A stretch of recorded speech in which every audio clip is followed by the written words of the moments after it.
तो दोस्तों आज हम राजस्थान सीईटी के लिए 25 इंपॉर्टेंट प्रश्नों के बारे में बात करेंगे और ये सभी प्रश्न मोस्ट इंपॉर्टेंट सिलेक्टेड प्रश्न और परीक्षा में आने लायक प्रश्न, इसलिए वीडियो में आप अंत तक जरूर बने रहे। तो चलो वीडियो को शुरू करते हैं। तो आपका पहला सवाल है कि किस अभिलेख में गुर्जर प्रतिहारों को लक्ष्मण के वंशज कहा गया है। मोस्ट इंपॉर्टेंट क्वेश्चन है। तो क्या प्रश्न है कि किस अभिलेख में गुर्जर प्रतिहारों को लक्ष्मण के वंशज कहा गया है। तो आपको याद रखना है वह अभिलेख है ग्वालियर अभिलेख। ठीक है, ग्वालियर अभिलेख वह अभिलेख है जिसमें गुर्जर प्रतिहारों को लक्ष्मण के वंशज कहा गया है। तो दोस्तों आपको 25% दी जाएंगे, जिसमें से आपने कितने प्रश्न चाहिए है वो मैं लास्ट में कमेंट में जरूर बताएं, जिससे कि आपकी प्रिपरेशन होती रहेगी। तो अगला प्रश्न देखते हैं। अगला सवाल है कि निम्नलिखित में से कौन सा ग्रंथ जालोर के शासकों की उपलब्धियों के बारे में बताता है। तो वह ग्रंथ है कानड़दे प्रबंध। ठीक है, कानड़दे प्रबंध वह ग्रंथ है जो जालोर के शासकों की उपलब्धियों के बारे में बताता है। अगला सवाल है कि राजस्थान के कौन से ताम्रपत्र से रानी कर्मवती के जौहर के प्रमाण मिलते हैं। तो आपको याद रखना है वह ताम्रपत्र है पुर ताम्रपत्र। ठीक है, पुर ताम्रपत्र वह ताम्रपत्र है जिससे रानी कर्मवती द्वारा जौहर के प्रमाण है जो मिलते हैं। अगला सवाल है कि निम्नलिखित में से कौन जयपुर एवं जोधपुर की स्थापना तिथि बताता है। मोस्ट इम्पोर्टेंट क्वेश्चन है। तो ये जो बताता है ये बताता है बांकीदास की ख्यात। ठीक है, बांकीदास की जो ख्यात है वो जो जयपुर एवं जोधपुर की स्थापना तिथि बताता है। अगला सवाल है कि निम्नलिखित में से एकलिंग शिलालेख का लेखक है।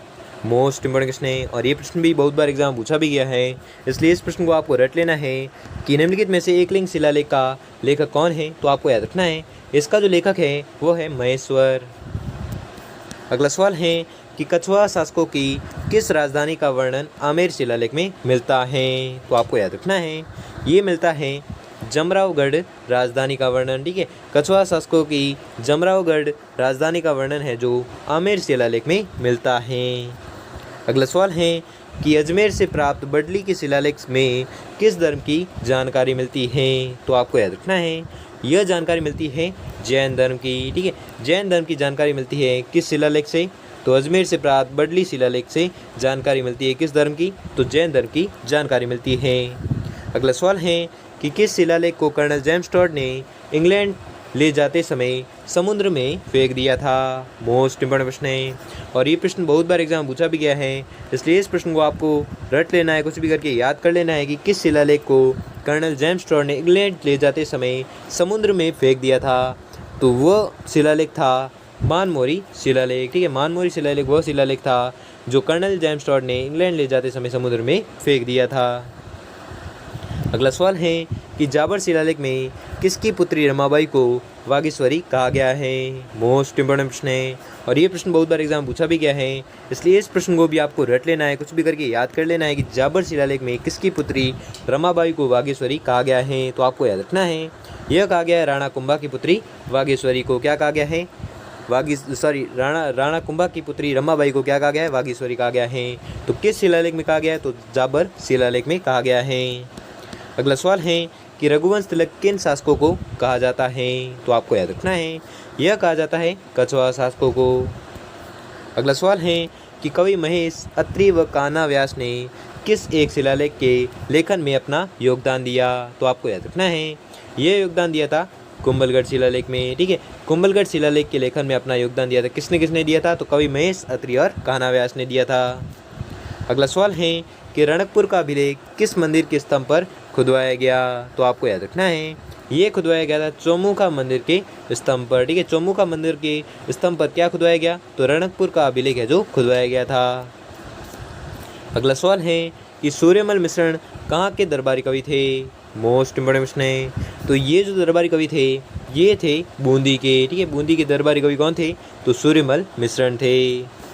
अगला सवाल है कि महाराणा कुंभा के समय का प्राचीनतम ज्ञात अभिलेख कहाँ से प्राप्त हुआ है। तो आपको याद रखना है ये प्राप्त हुआ है पदराड़ा से। ठीक है, पदराड़ा से क्या प्राप्त हुआ है महाराणा कुंभा के समय का प्राचीनतम ज्ञात अभिलेख है जो प्राप्त हुआ है कहाँ से। तो पदराड़ा से प्राप्त हुआ है। अगला सवाल है कि सोमदेव किसके दरबार में थे जिन्होंने ललित विग्रहराज नामक ग्रंथ की रचना की। तो आपको याद रखना है ये थे विग्रहराज। ठीक है, यह विग्रहराज दरबार में थे और सोमदेव जो थे वो विग्रहराज के दरबार में थे जिन्होंने ललित विग्रहराज नामक ग्रंथ की रचना की थी। और ललित विग्रहराज किसने की थी, रचना किसने की थी, तो सोमदेव ने की थी। और ये किसके दरबार में थे, तो विग्रहराज के दरबार में थे। ठीक है, तो आपको याद रखना है। अगला सवाल है कि विजय सिंह ने विजय शाही सिक्कों का प्रचलन किया था, तो आपको याद रखना है ये कहाँ पर किया था, तो इसका जो प्रचलन किया था वो किया था जोधपुर में। ठीक है, जोधपुर में क्या किया था, विजय सिंह ने विजय शाही सिक्कों का प्रचलन किया था। अगला सवाल है कि कुंभलगढ़ शिलालेख को कितनी शिलाओं पर खुदवाया गया, तो आपको याद रखना है यह खुदवाया गया था 5 शिलाओं पर। अगला सवाल है कि रावशाही सिक्कों का संबंध किस राज्य से है, किस राज्य से है। ठीक है, रावशाही सिक्कों का संबंध जो है वो किस राज्य से है या किस जिलों से है, तो आपको याद रखना है इसका जो संबंध है वह संबंध है अलवर से। अगला सवाल है कि सती रासो ग्रंथ के लेखक कौन थे, मोस्ट इंपॉर्टेंट क्वेश्चन है। तो इसका जो लेखक था वह था सूर्यमल मिश्रण। ठीक है, सूर्यमल मिश्रण वह थे जिन्होंने सती रासो ग्रंथ की रचना की थी। अगला सवाल है कि निम्न में से कौन केसर हिंद की उपाधि से सम्मानित हैं, तो आपको याद रखना है केसर हिंद की उपाधि से सम्मानित है कौन, श्यामल दास। ठीक है, कविराज श्यामल दास जो है वो केसर हिंद की उपाधि से सम्मानित हैं। अगला सवाल है कि लीलू लिया एवं लीलू शाही सिक्कों का निर्माण कहाँ होता था, मोस्ट इंपॉर्टेंट क्वेश्चन है। और ये प्रश्न परीक्षा में आ सकता है कि लीलू लिया एवं लीलू शाही सिक्कों का निर्माण कहाँ पर होता था, तो आपको याद रखना है इसका जो निर्माण होता था वो होता था सोजत में। अगला सवाल है कि मारवाड़ की ख्यातों के अनुसार किस शासक ने 52 युद्धों में सफलता प्राप्त की थी, तो आपको याद रखना है ये जो सफलता प्राप्त की थी ये की थी राव मालदेव ने। ठीक है, राव मालदेव ने 52 युद्धों में सफलता प्राप्त की थी और ये किसके अनुसार है, तो मारवाड़ की ख्यात के अनुसार है। अगला सवाल है कि अमीरहट ग्रंथ किसके द्वारा रचित हैं, तो आपको याद रखना है ये जो ग्रंथ है ये रचित हैं चंद्रशेखर द्वारा। ठीक है, चंद्रशेखर द्वारा रचित ग्रंथ कौन सा है, अगर एग्जाम पूछे तो आपको याद रखना है चंद्रशेखर द्वारा रचित ग्रंथ है अमीरहट ग्रंथ। अगला सवाल है कि मेवाड़ में गोयल वंशीय राणाओं की वंशावली किस रचना में मिलती हैं, तो आपको याद रखना है ये मिलती है खुमान रासो। ठीक है, खुमान रासो रचना में मिलती है क्या, मेवाड़ में गोयल वंशीय राणाओं की वंशावली मिलती है किस रचना में मिलती है, तो खुमान रासो रचना में मिलती है।